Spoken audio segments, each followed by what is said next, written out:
Well, good evening, Grace Baptist Church. Thank you so much for tuning in. This is a bit of a different way to deliver this content, but we wanted to still go ahead with the Theology Forum. Can't go ahead with it as planned since we can't gather, so it won't be quite the same with the interactivity during the lecture and then the Q&A afterwards, but we're going to try to do our best. So what I'm going to do is I'm going to give the lecture as I would have given it on the Sunday night, and so that's what's coming. And then this will be posted, hopefully Sunday afternoon, and you can watch this video then prior to the live sort of interaction. You can comment on this video, please do that. So if you have any questions, comments, anything like that, please comment on this video, either during the watching of it or the comment section below. And that'll give us a head start on the questions. And then Pastor Dan and I will be tuning in on the Facebook posts remotely to try to start by answering some of the questions that may have come in on the YouTube video, and then any questions that come in on the Facebook post live. It's interesting, the topic that we want to address this evening in our Theology Forum. The original topic we just felt wasn't as appropriate to address. We had the Theology Forum scheduled out a year in advance, but just didn't really feel like that one was as applicable. But one that I was intending to do, I believe all the way down in October, we thought was appropriate, and so we've got to actually move that one up, and that'll be the one that we'll be looking at this evening in some depth. It is also very appropriate based on this morning's sermon, on the Sunday morning sermon, on this idea of oppression and power. Power seems to be a huge part of this reality that we want to talk about tonight. There's many different aspects to this. Jesus talks about this in his word, especially as it relates to his disciples, where he tells them that as it has been and is with the Gentile leaders, it should not be with them as his disciples. Power is not something that is viewed to be ultimate. Power is not something that should be striven after, or something to possess and have, especially over others. But in fact, anybody who's in any position of leadership or authority ought to use that position to serve those that they are leading. And so it's not about power, it's not about the authority, the hierarchical structures that we have and attempt to maintain. It ought not to be about those things. What it ought to be about is service. Ultimately, God is the one who is all-powerful, who is in control of all things, and so he's the one with the power, not us, and that must be kept in mind. And so a topic that I wanted to address is a topic that is becoming more and more prevalent, and it's this idea of identity politics. And so the theme, or the title for tonight's lecture, is Engagement in a Polarized Society, a Biblical Theology of Identity Politics. Which leads me to a third reason why I believe that this video and this topic is very applicable and relevant to our time. It's not just because of what's going on right now in our culture. It's not just because of the sermon that was preached this morning, although all these things connect, and it's amazing as we always seem to be surprised by the sovereign hand of God and his providence. But also because of the coronavirus, COVID-19, and the discussions around it itself. As I mentioned in my weekly update video, there seems to be a spectrum of beliefs about this virus. On the one hand, there are those who believe this is no big deal. This is something that has maybe been concocted by government, a government, or governments. This is a part of a broader conspiracy, and it's just meant to take away our freedoms. This is government overreach, and this is going to amount to a big load of nothing. And then there are those on another side of that spectrum who believe that in fact this is maybe the end of the world, that God is bringing pestilence, and so this is signaling the fact that he is soon to return, and that this is not only a big deal, but the big deal. And there are individuals that are sort of in that frame of mind. And really along a spectrum then between those two is sort of everybody else. And sometimes it depends on an announcement or timing, and we can even oscillate between the two as far as what we believe this COVID-19 virus to be. And so I think it's very applicable then that we deal with this topic this evening. In our polarized society, how do we talk to one another, and how do we come to understand how in general our society views who can speak and how they can speak? And so I provided the notes for you on the private Facebook group, the Grace Baptist Facebook group, so you should have those in front of you. I'm just going to walk through those notes. If not, we will try to provide those in PowerPoint form, also on the Facebook link, maybe in one of the comments, so that you have these in front of you. And the way that I'm videotaping this, there's not an opportunity unless we can do it in post with Dan's edits to actually put the notes up in the frame, but I don't think we can actually do that. So I'm just going to go from my notes here in front of me, and hopefully you can follow along. So the question that I want to ask first is, who then in our culture is given a voice? Who in our culture is allowed to speak? And a lot of where this comes from is this idea, as we addressed, hopefully from a very biblical perspective this morning, this idea of oppression and power, these power struggles. We've talked about this before, but it seems that as sociologists have looked at different cultures and different societies, there is really three sort of major ways in which those societies operate. There is fear and power, there is honor and shame, and then there is law and order. We have been, by that I mean the West, have largely been a law and order society. This comes down to us certainly from God's law all the way back to the ancient Israelites. And then elements of that law have reappeared throughout human history, and certainly most recently in the West. So Western Europe, and then over into North America, and certainly into Canada. This idea of innocent until proven guilty, this idea of jurisprudence, this idea of law, of things being done according to constitutions, legal codes, legal documents, that everybody has due process, all of these things have been a part of our culture. Where we find our culture moving towards is much more of a honor-shame culture.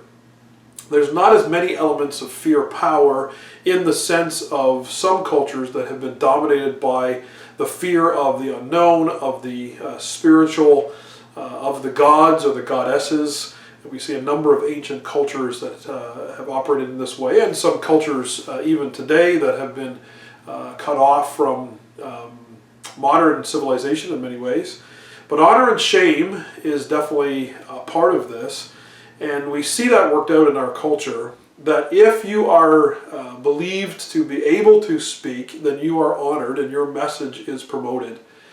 But if it is believed that you should not have a voice, you should not be able to speak, then you are shamed, you are shunned, and in some cases you may even lose your job, may even lose your ability to earn a wage.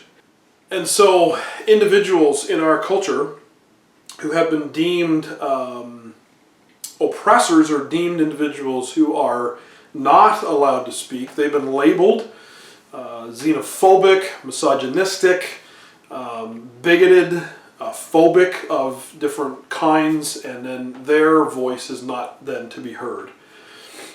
And the basis for a lot of this is really the idea of neo-Marxism. Karl Marx had the idea of the oppressed and the oppressors. That there is a class of people, and his particular manifestation was the working class in Russia, that were oppressed by the ruling class. And then his answer to that, under the Marxist dogma, was revolution. And so we have these revolutions down through history, certainly the Russian Revolution and others, that the oppressed class must rise up against the oppressing class and sort of reestablish this more proper balance of power. We find that then in our culture, in our society, with this neo-Marxist idea that there are those that are oppressed, and that they are the ones that then must be given a voice. And those that have done the oppressing or are part of the oppressive tribe, must silence their voices or their voices must be silenced. And so we have these elements of even force, other things that are starting to be a part of our culture, and that can be very, very dangerous and unhealthy. So what I want to do then is I want to ask the question, first of all, who can speak? So in this structure that we find ourselves in our current society, especially in the West, in North America and Western Europe, who then is able to speak? And the first thing that I want to do then is define some of these terms and then walk through who's allowed to speak. The first concept then that I want to sort of investigate a little bit is this concept of intersectionality. The idea is, and this is sort of a social science paradigm, is that an individual's oppression, an individual's marginalization, an individual's persecution is a part of them, what makes up them as a person. So they are a whole that is based on the parts of their marginalization, persecution, and oppression. So they are a sum of their parts, and their parts are those parts that have been shunned by the oppressing class. And so a definition that I have seen and that I want to put forward is that intersectionality, so you can imagine a roundabout like here on PEI where the cars come into the roundabout. The different roads that make up the entrances and exits of that roundabout would be where all of these different types of oppression intersect. So as we kind of walk through this, if you can kind of have in your mind that picture of a roundabout, and each road into it is an intersection, is a part where a different type of oppression intersects, and at that intersection, so the sort of the circle inside of the roundabout, that's the person, and that's how people then are becoming to be defined, by the intersection of their oppression. It's a mentality, and we'll get to victimology in just a moment, and that's in fact where we end. But it is true, certainly, that individuals in our culture and our society have been victims. That is true. And it's not only true that that has been the case historically, it's also true that that is the case currently. Now, one can argue that the degree to which someone is a victim is certainly different today than it has been in the past, but someone could see themselves as a victim nonetheless. But there's a difference between the facts of being a victim of a certain crime, a certain sin committed against them, and of a victimology mindset, of being defined by being a victim.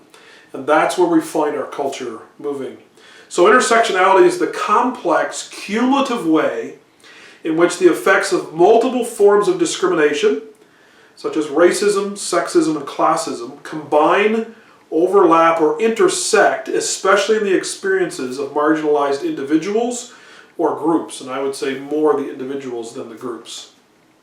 And so intersectionality is that social science, if it can be called science, whereby there's an attempt to determine how much oppression someone has faced, and therefore the degree to which they are then given a voice to speak as an oppressed person, in particular to speak to those that have done the oppressing. Now, as with everything, there is some truth to this in the sense that we should listen to everyone. Everyone is made in the image of God in Genesis chapter 1, 26 and 27. Everyone has inherent worth and value. And so it should not be the case, as we looked at this morning in the sermon, where anybody should be powerless in a biblical sense of that word, or that anybody should be an oppressor in the biblical sense of the word. But it would seem in our culture that there's now a scrambling to determine how oppressed someone is, and you get more points, the more points of oppression that you can point to in your life, that you can show have happened to you, and thus it's sort of like this parade of victims, and it's a pile of victimology that ends with somebody, instead of recognizing the way in which they've been victimized and moving forward from that, instead they live there, they park there, and they allow that or embrace that as their identity. And that's where this sort of paradigm of viewing people as simply the intersection of their oppression, of their persecution, is so problematic. And so that's a definition of intersectionality. And that's where what we see a lot in our culture, in our society today. A second thing, a second term that we want to know and be aware of is this idea of privilege. A right or immunity granted as a peculiar benefit, advantage, or favor. And so a lot of what is being discussed then in our culture today is this idea of privilege. How much privilege do you have simply because of the tribe that you are being assigned to, largely based on external realities, as opposed to being viewed as a person. You, again, because you are simply the sum of your oppressions, the sum of your discriminations, then depending on the tribe that you belong to, you have or don't have certain degrees of privilege. And what makes these things so hard to define is that they are said to be unknown. They are said to be hidden, especially and in particular to the people that have them. And so, for instance, I would be said to have white privilege simply because of the melanin levels in my skin, simply because of the color of my skin. It would be said of me that I would have a certain amount of privilege. And this, of course, is unconscious in the words of those that would put forward this paradigm of viewing humanity. That I have unconscious privilege and unconscious bias simply because of the color of my skin.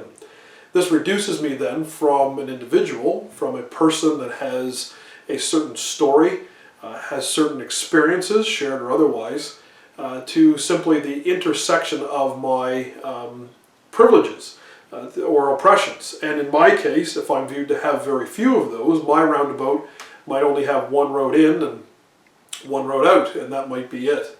And so I would rank very low on the oppression scale, especially if you take into consideration that I am also male and also heterosexual. My level of oppression, apparently, by those that purport this to be the way to look at people and to see politics, goes down and down and down, to the point that, depending on the issue, and in some people's minds, any issue, I should not speak. I need to be silent because I am part of the oppressors simply because of my gender and my skin color and my sexuality. So this is the idea of privilege. You'll hear this a lot in our culture, in our society. And so who can speak? In number 3 then, there on the notes, is those that apologize for their privilege. And so if you recognize that you have a certain privilege simply because of something for which you did not earn or did not do or not do, but simply because of a certain external characteristic such as skin color, and therefore a supposed link to everyone who has had the same skin color all the way back through history, you have a certain privilege simply because of something that is beyond your control. So what you must do then is you must recognize that privilege before you are allowed to speak to any issue. And if you do not recognize your privilege and attempt to speak to any issue, you are looked down upon. You are shamed and you are shunned for not being woke enough, which is another term, to recognize and understand your privilege and understand that you're speaking from that position of privilege. Gone then in this is the reality of values and ideas on their own, apart from those that believe them, those that propagate them, those that speak to them and proclaim them. It is not the ideas anymore that are being judged or discerned. It is, though, instead the person that is sharing those ideas. And this is a dangerous place to be, I believe, as a culture, when it's not the truth that is seen to be most important, but instead the person that is speaking. And so we also have in our culture this idea of my truth. You'll see people saying, I just want to speak my truth, as if that is different, separate, and distinct from the truth. Now, where someone's personal truth intersects with the truth, for instance, someone is telling their story and it accords with, it lines up with what actually happened, then yes, it is both perhaps your truth and the truth at the same time. The issue comes when there is the truth, something that happened, the facts of something, and then your interpretation of those facts or those events, your feelings and emotions surrounding those facts and realities and events, and it is that then what becomes your truth. And what again is dangerous, as it is dangerous to have something that is unconscious as far as bias or privilege, so too it is also dangerous to, let's tell somebody that their feelings about an event may not line up with the event itself, but instead how they feel about that event, how they experience that event is taken to be, in fact must be taken to be, as much truth as the event itself. And where this gets very confusing is that two or more people can experience the same event, perhaps even agree to some degree on the facts of that event, but because they experience it in different ways, you not only have the truth interpreted and experienced differently, you actually have different truths depending on the person that is speaking them. And if the person that is speaking the truth is viewed to be the oppressor in that situation, then again they are not allowed to speak, or their voice is relegated to the background, to allow for the person that experienced that same event in an oppressive way to then be given a voice. Now again, we should listen to everyone. That is not an unbiblical way of looking at life and thinking. And certainly, again, as we looked at in the sermon from this morning, if someone actually is oppressed, and certainly that happens with far too much regularity, then we should fight for those that are actually oppressed, absolutely. But it seems that when only those who are oppressed are allowed to speak, then people are clamoring to show themselves to be oppressed. And now everybody's offended, everybody's oppressed, everybody's a victim, in order that they can have a voice.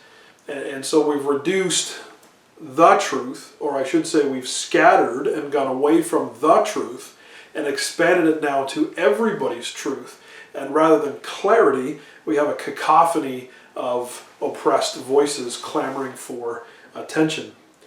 And so that is one of the reasons why politics in this day and age, and even speaking publicly, has become so hard to do, because you have to wade through this morass of voices, opinions, and again, if your opinion does not line up with the oppressed class's opinion, and even that is changing seemingly by the day, then your voice is not viewed as valid. What is intriguing, and we'll see this in just a moment, is that especially under Marxist system, and what we have with this neo-Marxism, is the oppressed class quickly becomes the oppressor when they grab power. And again, we saw that from the sermon this morning. That's why this topic is so applicable and appropriate and relevant. Power is a tricky thing. It's been said that power corrupts and absolute power corrupts absolutely. And we're seeing that in our culture. That a group that used to be oppressed or felt themselves to be oppressed, and certainly I'm not denying any real oppression that happened, but a group that was oppressed or felt themselves to be oppressed, that is now has a degree of power, has a degree of a voice, of the public opinion, of the public sphere, they're now attempting to use that power to oppress their former oppressors. And that's not a beneficial way to move forward. It's certainly not a biblical one. Who else can speak? Number 4, those then that acknowledge and apologize for the collective guilt of their tribe, a tribe that they may not even put themselves in, certainly have not put themselves in the past, but simply again because of how they look on the outside, they may be put into a tribe. So again, for instance, I would be said to be part of the tribe of white. Again, whatever that means, because there are many Caucasians from many different backgrounds, but it's just sort of a big tribe of simply being white. And so I ought to, apparently according to some in our society, experience what's known as white guilt. That I should experience guilt for the sins of other white people that have been committed either in my lifetime or even in history before my lifetime. That's simply because now people are viewed tribally instead of individually, or familially, as we'll see in just a moment. The reality is then, because I belong to this tribe, whether I feel an affinity for this tribe or not, or whether the definition of what this tribe is has been properly clarified, I simply then, because of the color of my skin, ought to feel guilt. Now the problem is I have not, to my knowledge, committed any of these atrocities personally, and so the biblical mandate would be certainly to confess, to repent, to feel guilt for personal sin, but it's very difficult to feel guilt and apologize for sins that were not committed by the individual.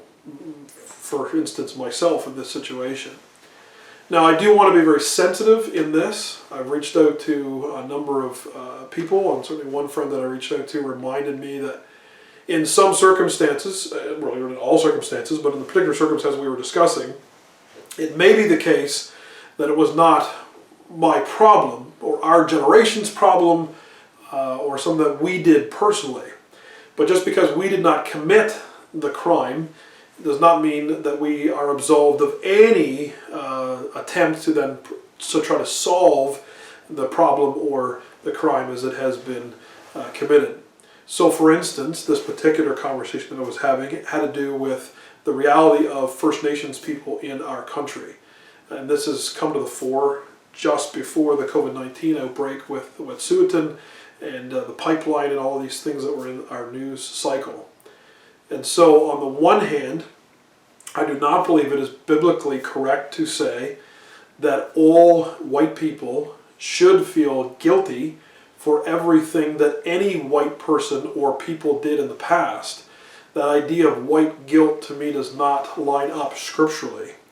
But I think it is appropriate to say that we, although we may not have personally participated in the realities of the past atrocities against the First Nations individuals, and again we have to be careful not to lump First Nations individuals all together as if they're all one people group or all speak and think with one mind either, because even with the Wet'suwet'en reality, the hereditary chiefs had a difference of opinion from the elected chiefs, and there were different groups of individuals within even the Wet'suwet'en, others that had different positions on the pipeline. And so we have to be careful always not to just put people into a big group in this idea of tribalism, because individuals have individual opinions. But even though I should not, biblically speaking, feel guilt for something that white people did in the past simply because I'm white in the present, it does mean, though, that as a believer in Jesus Christ, as a Christian, I ought to be working towards reconciliation and help for anybody who is currently oppressed or who is even feeling the effects of prior oppression. And I think that also came out in our passage even this morning. But again, this idea of guilt, that we sort of speak on behalf of our tribe, whatever that may be.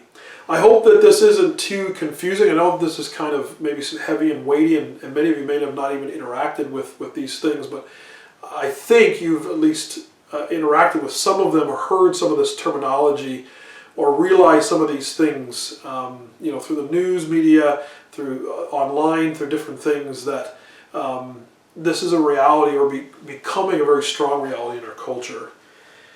So number 5, you need to stay silent if you've not personally experienced the subject at hand. If this is not a part of your personal experience, then you need to be quiet. Again, we've reduced the concept of ideas, or I shouldn't say reduced, but we have tried to divorce the idea, or I should say, you should be able to divorce the idea from the person who is speaking that idea, holding to that idea, proclaiming that idea, believing and trusting in that idea. But what we have done in our culture, or are doing, is we have lumped those two things together to say that the person who is holding to the idea, who is propagating the idea, is one and the same with the idea itself. Now, of course, this is a logical fallacy that goes back millennia, the idea of ad hominem. Positively speaking, that is when somebody, of course it's a negative because it's a logical fallacy, but positively that is when somebody attacks the person instead of their argument. But we've now seen that negatively and even passively, where the person and their argument are viewed as one and the same. And that's just not, that shouldn't be the case. But unfortunately, that is what we see oftentimes in our culture. And so simply because of who you are, then, or who another person believes you to be, your opinion is automatically null and void. It's automatically off the table simply because of who you are or who they perceive you to be. You also, then number 6, need to stay silent if someone else has suffered more than you. In other words, they have a lower, arbitrarily determined intersectionality total. So you may have experienced the measure of discrimination, oppression, persecution, number of things, as I mentioned before, racism, sexism, these kinds of things. But if you're having a conversation, whether that's online through a comment stream or on a chat or in person or whatever that may be, and somebody else in that group has a more harrowing experience in this discussion, in this particular topic, than you then need to be quiet and allow them to talk, and their opinion carries more weight simply because of their personal experience. So again, not only are we lumping an idea together with the person that holds it, but we're also saying that an experience is equal to or perhaps greater than the idea itself. So again, it's how the person has experienced this reality.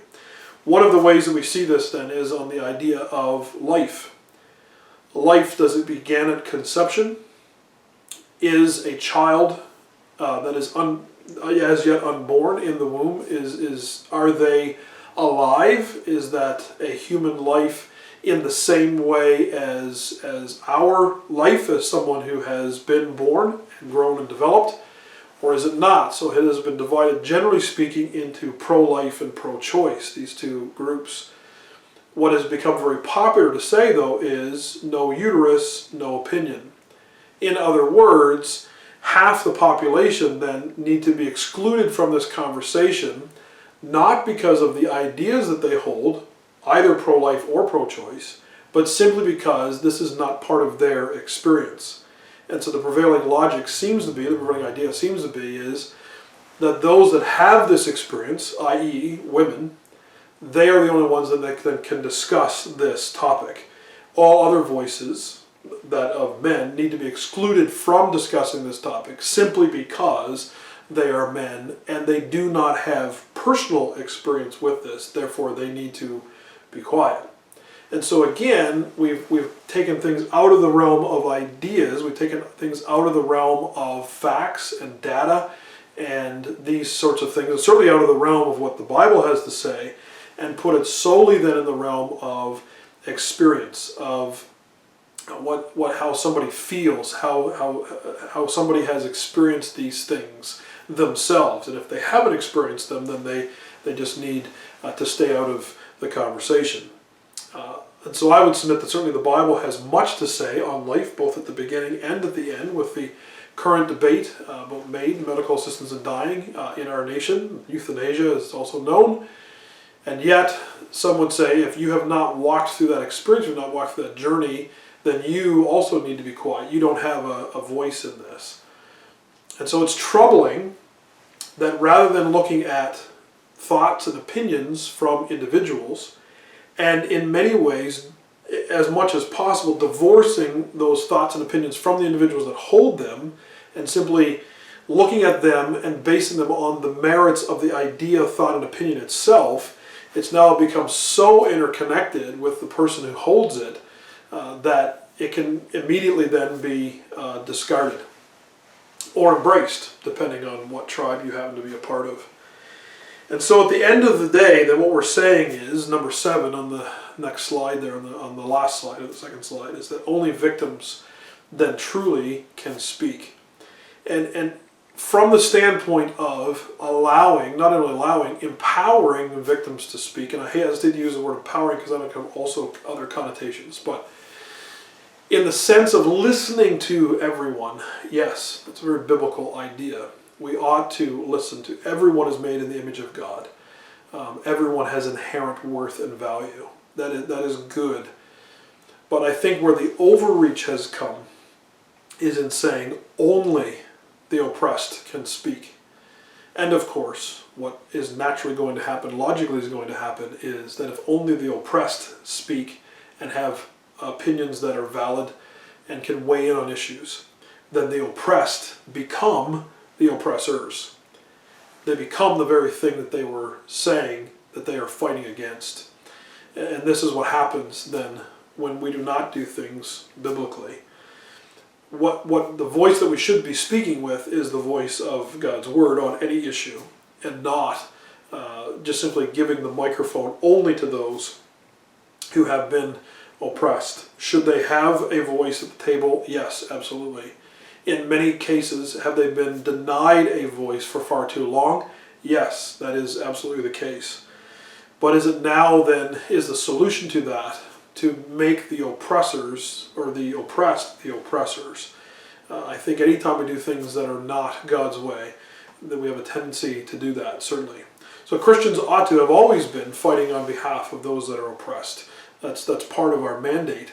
And yet what we find is that those that are fighting on behalf of the oppressed, really at the end of the day, if you kind of filter through all the smoke, they desire power and they want to become the oppressors and do to their oppressors what they feel was done to them by their oppressors, even if it's generations removed. And that's where this becomes so confusing and hard. So if only victims can speak, then the next logical question is, well then who is a victim? And you'll see there on the third slide, I believe, of the presentation is those who are part of a tribe that has been oppressed, whether historically or systematically. So even if you personally have not been oppressed, if you personally have not been discriminated against in your life, then that would be a very rare person indeed. But certainly to a large degree, you have not been oppressed. But if you're part of a tribe, a group that has been oppressed, then you also then are a victim, simply because of your identity, your group identity. And this is again where we get this idea of identity politics. That politics are not based anymore, or not based as much on ideas, on values, on things that are truths, all right? But they're much more based on a tribal identity, a group identity, a group mentality. That this is how the shift has taken place. And so a victim is someone who has simply been part of a tribe that has been oppressed. Those who have been oppressed in the past or consider themselves to be currently oppressed because of the tribe that they identify with, simply because of being in a certain tribe, whether it's based on the color of your skin or on your sexuality or on your gender, then you feel oppressed simply because you're a part of that tribe. You may not have been personally oppressed. You may have been personally oppressed or discriminated against. But again, it largely comes down to because of the tribe that you're a part of. Thirdly then, a victim or someone that can speak is someone who has recognized they've been a part of a tribe that oppressed people in the past or are currently oppressing people, and they speak out against that oppression. So someone who has recognized their collective tribal guilt, and even perhaps some of their own personal guilt, and that would be appropriate, but not necessarily the tribal guilt, but they recognize that, let's for instance say, okay, yes, I am white, therefore, simply because of my whiteness, I need to speak out against whiteness. I need to speak out against white privilege, and I need to feel personally white guilt. And again, how is that defined? What does that look like in a very practical way. I think that's where this way of looking at things lacks definition, it lacks clarity, and it lacks truthfulness because it is not scriptural. Now, what you have then on the next slide is some identity politics models, and there are two, because in some ways, when we talk about identity politics, there's not just a negative reality of identity politics. There has been identity politics for as long as there's been humans in some ways, but there's two sort of big picture ways that we can look at identity politics. On the left-hand side, you have Model 1. And what this view says is that the bigger identity is my society. So this would be more of a nationalistic approach. My bigger identity is my citizenship. And then within that big identity, I may have other smaller identities. And so, for instance, Martin Luther King Jr. and the Civil Rights Movement, he viewed himself certainly as a black man. So part of his identity was as an African American. But he viewed that identity as being a smaller part of his larger identity. A bigger part of his identity, he believed, was the society that he was a part of. In particular, America, the United States. So, in one of his many famous speeches, when he talks about the day that I have a dream speech, I have a dream, he said, in part of that there will come a day when my grandchildren or my children will be viewed more on the content of their character than on the color of their skin. In other words, that what identified them was less how they looked on the outside and more who they were on the inside. So did they have an identity of being black? Did they have an identity of being male or female? Sex, gender is one of those. Did they have an identity of being poor or rich? That may be a way in which they identify themselves, but the bigger way of identifying themselves was in society. Are they contributing to the benefit of that society, or are they trying to break down that society, their character, in that sort of way of looking at it? So this is identity politics in one way of looking at it. And I think we have seen this down throughout history, certainly. This is not a purely biblical way of looking at identity politics. Our identity ought to be in Christ, and we'll look at that in just a moment. But as we look at identity politics, I do think that it's helpful to say that it's not all bad. You don't just use the term identity politics and say identity politics is awful. It's simply to say that it depends on what you mean by that, as with anything.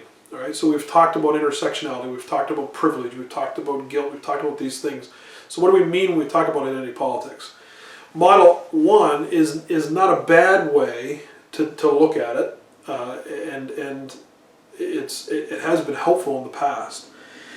The second way of doing identity politics, though, is the way that is more prevalent today. It's the way that's on the rise today. And you see on the right-hand side there the idea of Model 2, where the individual identity, or I should say more appropriately, the tribal identity, the group identity, is what is biggest, is what is most used as an identifier. And whatever each one of these tribal identities is fighting for is power, which is in the middle, as you see there. And so the goal is a voice, the goal is legislation, the goal is clout, power, whether that's politically or otherwise, and everybody then is fighting each other for that power. What makes things tricky is when you have multiple tribal identities. You may identify mainly by your gender, sex as it's there. But you may also identify based on your race, or you may also identify based on your income, your financial status, social status. And so that's where things get muddy and get problematic. But we see this tribal reality. Everybody's fighting for a piece of the pie, so to speak. And you see this neo-Marxist idea. that these individual identity groups are being oppressed by either a seen or unseen oppressor, and then they must fight against that in order to gain power. That's a visual representation. On the next slide, then, you have sort of that broken down a little bit for you, and hopefully that's helpful as well. Model 1, then, under Model 1 of identity politics, you see the basic unit of society is the individual. So again, it's more about the content of a person's character than is the color of their skin, to talk just about one way of identifying yourself, and that would be by your ethnicity or by your skin color. So that you are a part of that group, but you're more than that. You are, at your base, you are an individual. That is where you get your identity from, and it is also the basic unit then of society. Loyalty then, in this model, is to the nation.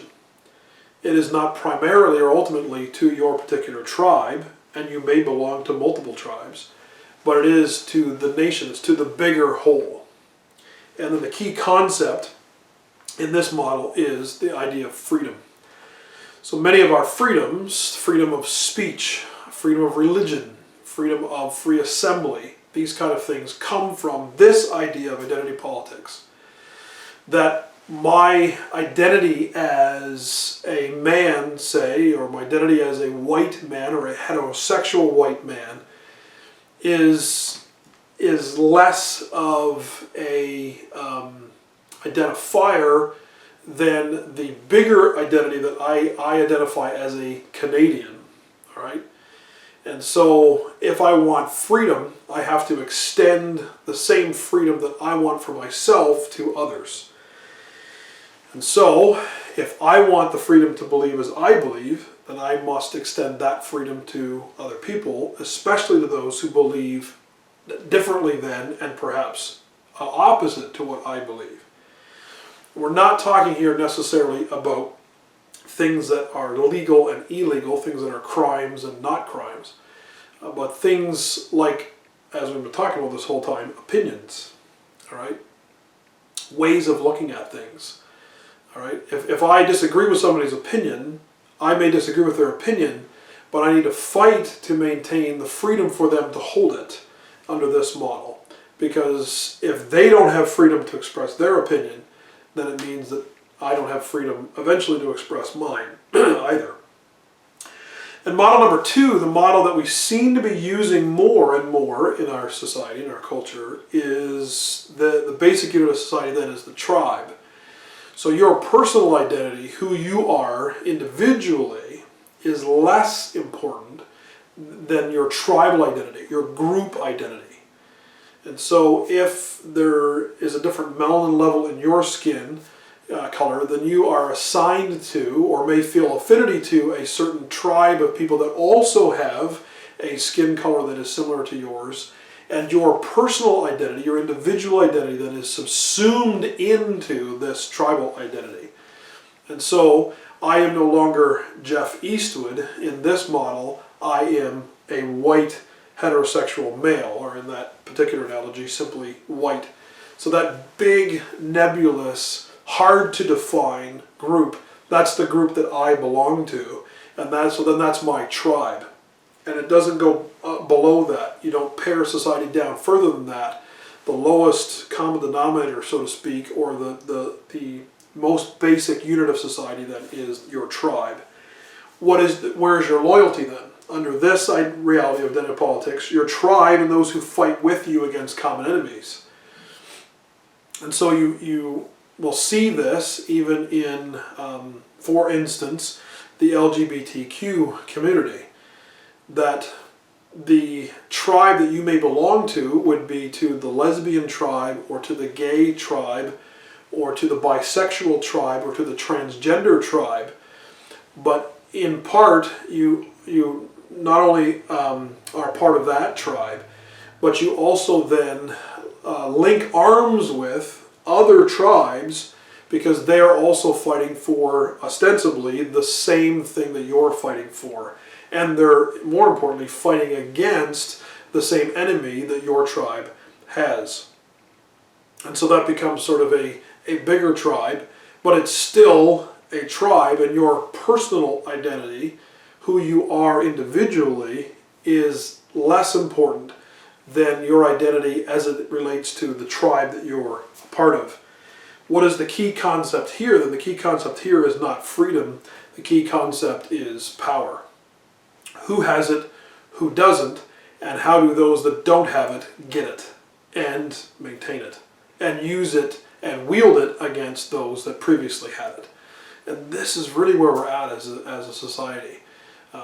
So polarized, so tribalized, and we've lost our ability in many ways to disagree respectfully, to engage in public discourse, to respect people that we don't agree with, because what we've done is we've now made it's a war, and we'll see that in just a moment. What's a third model? And I would propose that this is a more biblical way of looking at it. As far as politically, secularly, a Christian model will be closer to Model 1 than Model 2, but I think Model 3 is even better. According to Model 3, Christianity, what is the basic unit of society? The basic unit of society is, in fact, the family.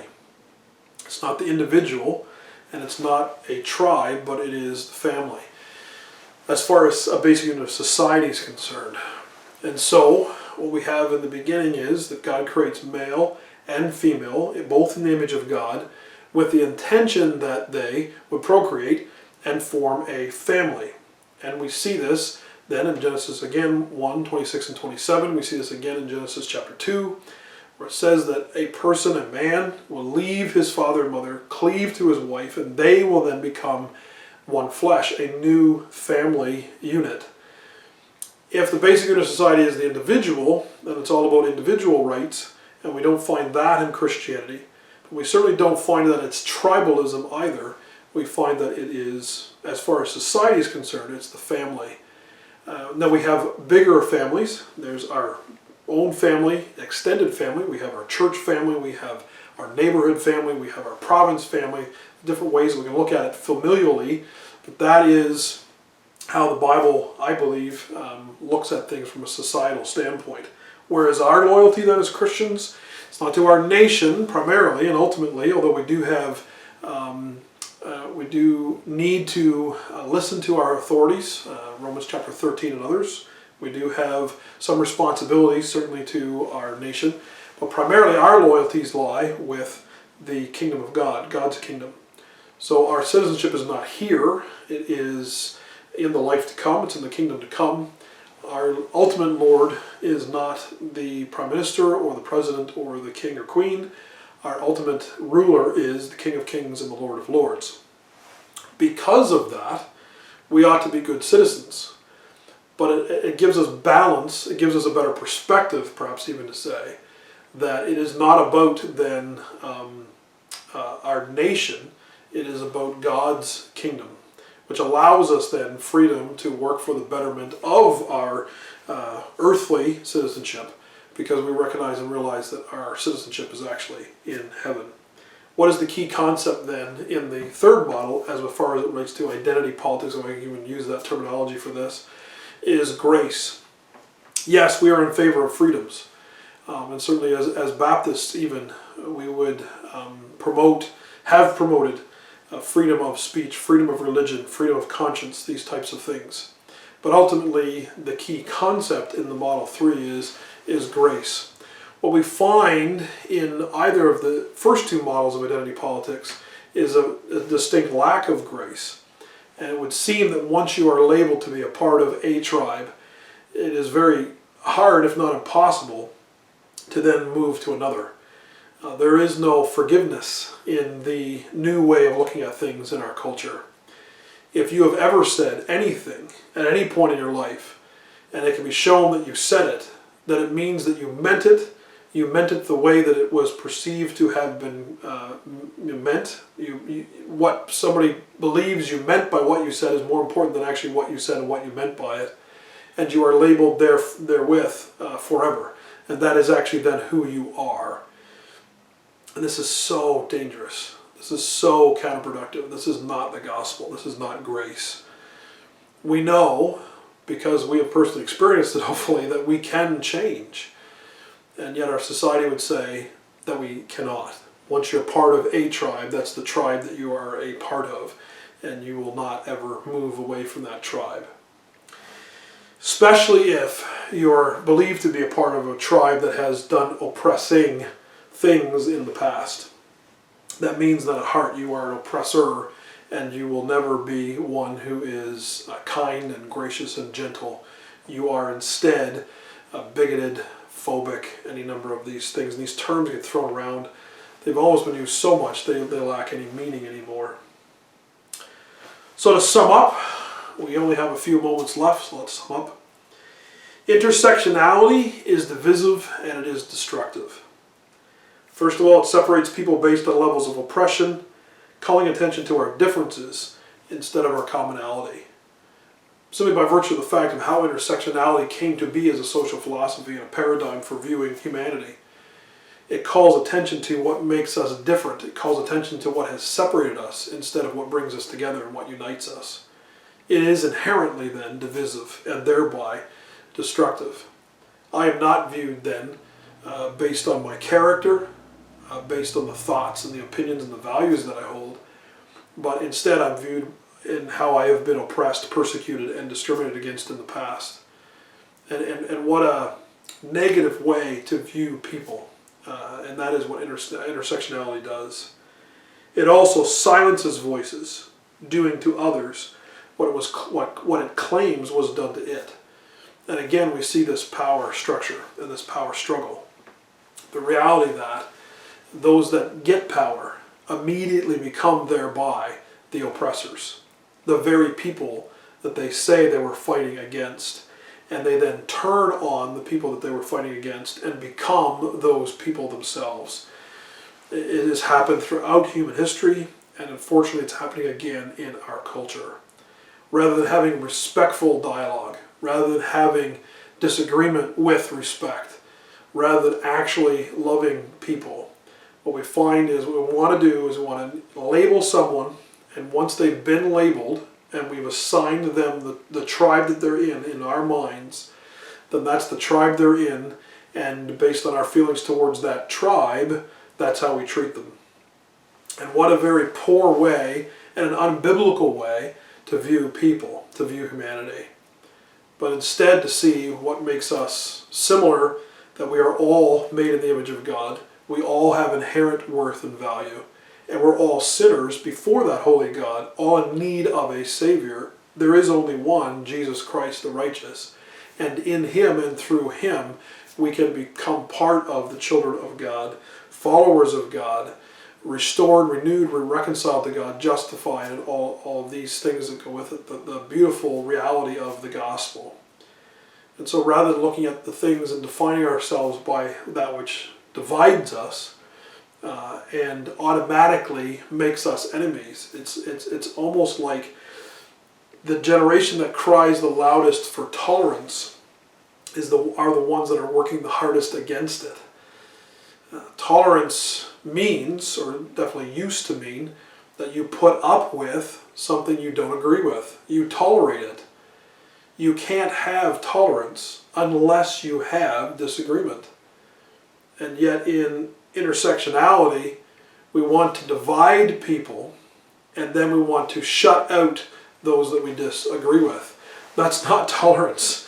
That's actually the opposite of tolerance. That's intolerance, and more can be said on that. But rather than putting up walls between people, rather than identifying people and defining people by the ways in which they disagree and are different, we ought to define people the way that God defines us, which is made in the image of God, fallen sinners in need of a Savior. Secondly, improper identity politics are divisive and destructive. Again, it divides people based on improper categories.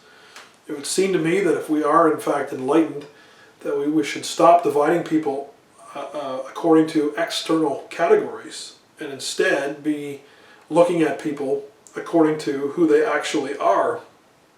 But we divide people based on external things, like how they look, their color of their skin. We divide people then into these groups, white, black, other ways of dividing people. We divide people based on their gender.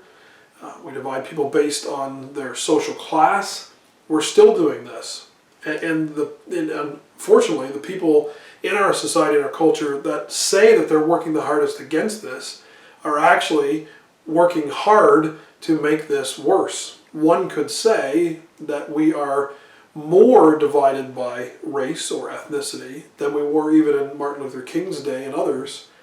And how is that possible? How did that happen with a so-called enlightened new generation that's all about love and acceptance and tolerance? Because we're still looking at people based on the outside and not looking at people based on the inside. And so identity politics, identifying with a tribe and thereby positioning yourself for or against other tribes, is inherently, as with intersectionality, divisive and destructive.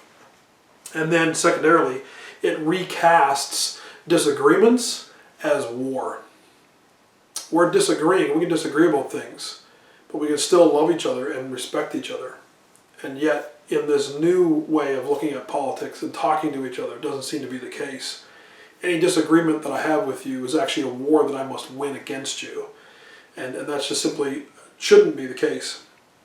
But we find that in our culture. And so then thirdly, tribalism, which is the result of intersectionality and identity politics, is therefore divisive and destructive. And let me give a big word of caution here. All along, if you've been listening to this and you believe that because you are a follower of Christ, that, again, I'm talking specifically here to Grace Baptist because we're Christians, that this doesn't impact us or affect us, we need to look in the mirror and realize that we do this, have done this, and maybe still are doing this as it relates to other fellow Christians. We have all kinds of different tribes. There's the tribe of what your position is on soteriology, whether you're the tribe of Calvinism or the tribe of Arminianism. There's a tribe based on what you view about the end times, whether you're the tribe of amillennialism, tribe of postmillennialism, the tribe of premillennialism. There's the tribe of conservatism and liberalism, a tribe of versions. We have divided ourselves into so many different types of tribes and then invented new ways of becoming tribal. And it's counter to the gospel. And so lest we sort of sit back and wag our fingers and point our fingers at others outside of Christianity, we need to take a long look in the mirror and realize that we've oftentimes done the same thing. So that again, rather than listening to someone, hearing what they have to say, and in the Christian realm, does what they say and does what they believe and live out, does it match with Scripture? Instead, we listen, try to put them in a tribe, and then we say, okay, so you're either with my tribe or you're not with my tribe, and if you're not with my tribe, then I need to reject you, I need to shun you. And this should never be a part of who we are as Christians. But unfortunately, we have done it, and we continue to do it, even within, and maybe especially within the church. So I'm not just talking to our culture and our society, I'm talking to us. We find ourselves even more polarized, perhaps, than ever before, at a time when our culture is also more polarized than ever before. And especially at a time with this virus, we need more unity than disunity. And so whatever our position on this, can we talk to one another with respect?